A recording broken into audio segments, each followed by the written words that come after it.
कभी हम खूबसूरत थे, किताबों में बसी खुशबू की सूरत सांस साकिन थी। बहुत से अनकहे लफ्ज़ों से तस्वीरें बनाते थे, परिंदों के परों पर नज़्म लिखकर दूर की झीलों में बसने वाले लोगों को सुनाते थे, जो हमसे दूर थे लेकिन हमारे पास रहते थे।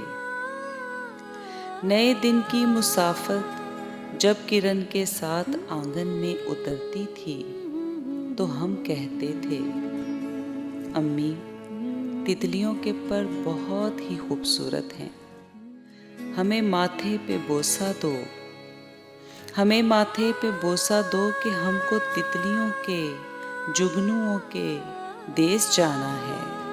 हमें रंगों के जुगनू रोशनी की तितलियां आवाज़ देती हैं।